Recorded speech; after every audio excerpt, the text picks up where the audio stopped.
All right. Now, great pleasure to bring on a friend and one of the smart guys in D.C., Senator Pat Toomey from Pennsylvania, member of the Senate Banking, Finance, and Budget Committee. Senator Toomey, welcome. As always, sir, before we get to this stimulus package, it's this thing coming down the pike. It's green socialism masquerading as infrastructure, and taxes and regulations. Want to get your take because you're a longer-term strategy guy. Can you stop this? Well, Larry, we have to find a way to stop this because you're exactly right. You put your finger on this. This isn't about the environment. This isn't about climate change. What this is about is the government taking over the economy.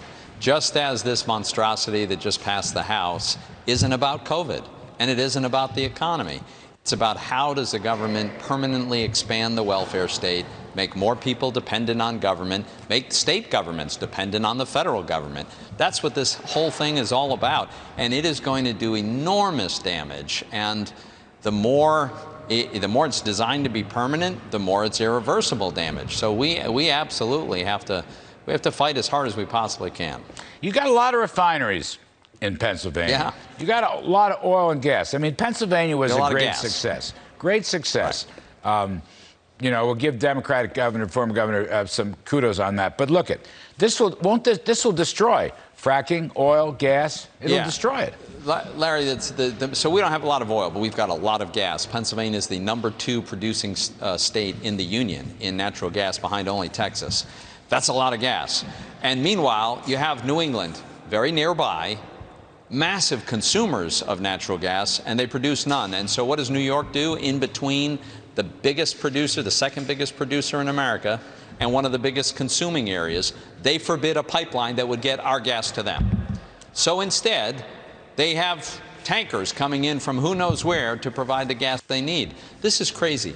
As you know, the innovation that allowed us to tap into gas deep, deep below the surface at very affordable prices, the fracking revolution, allowed us to transform the source of our electricity away from coal, as it happens, to a more affordable natural gas. And so we became the only modern economy on the planet that actually grew while reducing our CO2 output.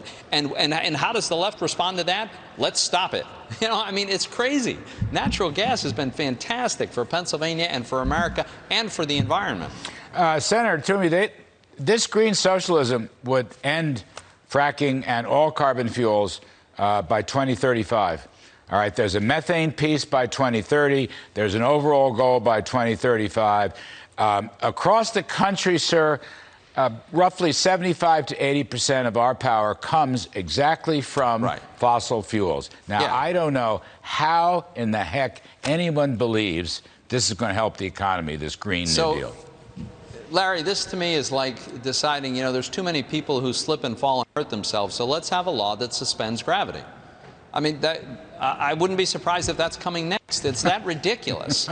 I mean, it's not possible, and you know, they should know that. But and by the way, not only is that not possible, but the only possible way you could make serious progress towards having electricity generated without releasing any kind of pollutants is nuclear, as you pointed out.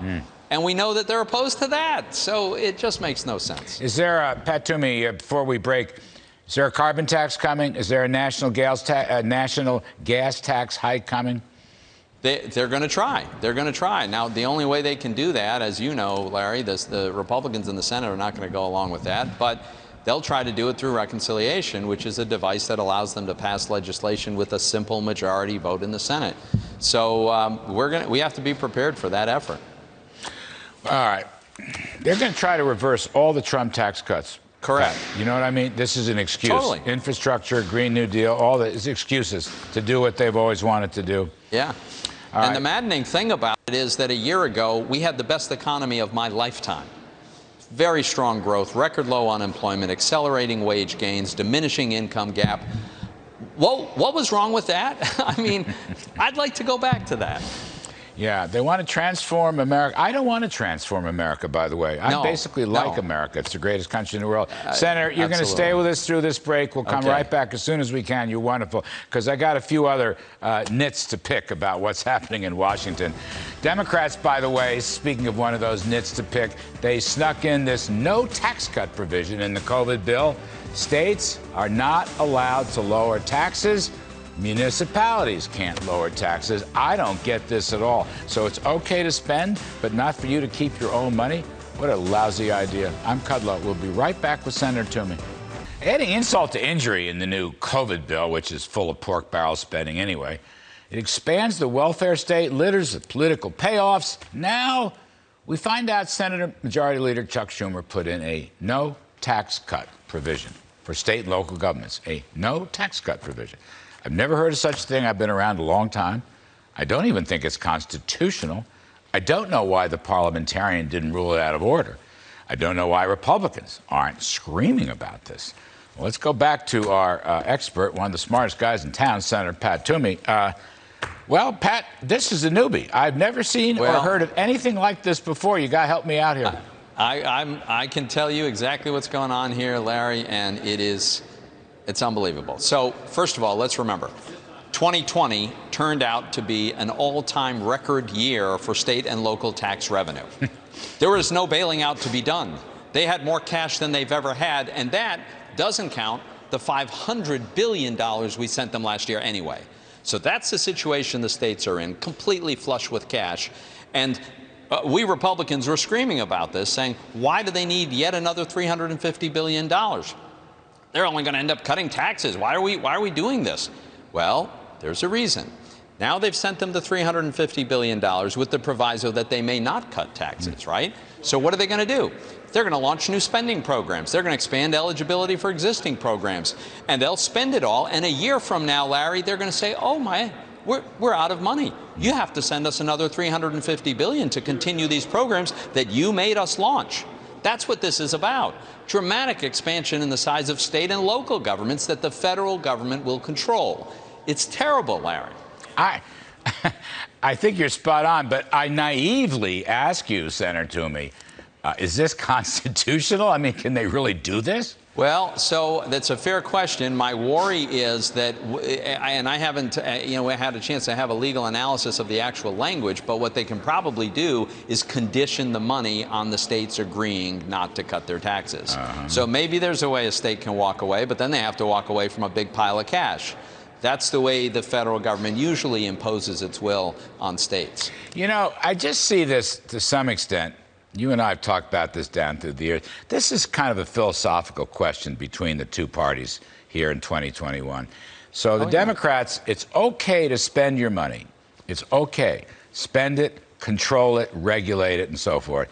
But it's not okay for you to keep more of what you earn. You can't keep your money. They have to have your money. Now, that is a philosophical point that we should, I think, Pat, reiterate again and again during the by-election next year.